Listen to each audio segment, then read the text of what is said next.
and welcome to Patrick's Models and Tourism in this case here.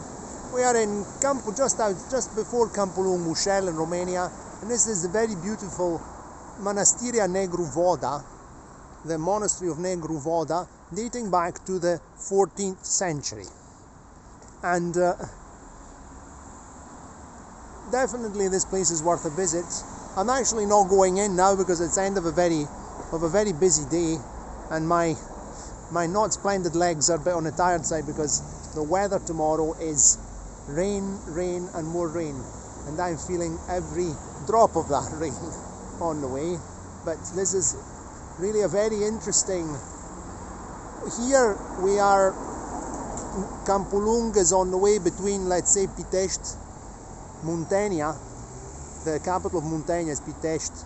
Curtea de Argeș as well was one of the capitals in the time of the voivodes, and we're already going towards Brașov, and the architecture tends to change.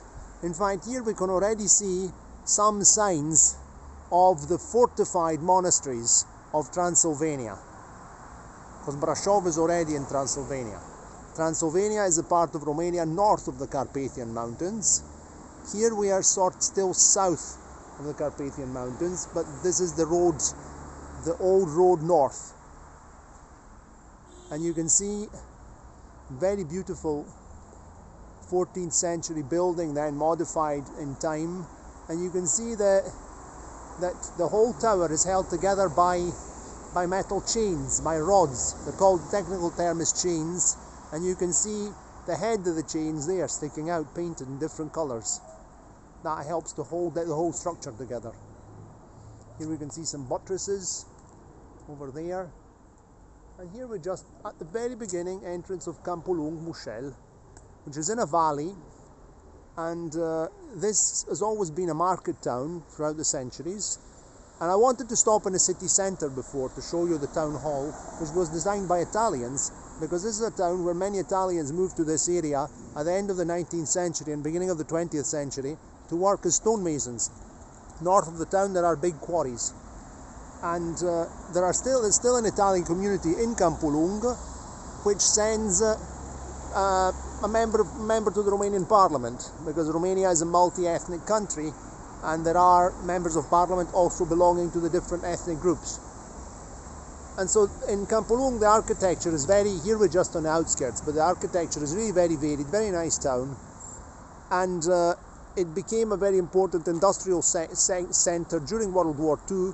It's a railway station it had, because IARE, the aircraft factory in Brașov, moved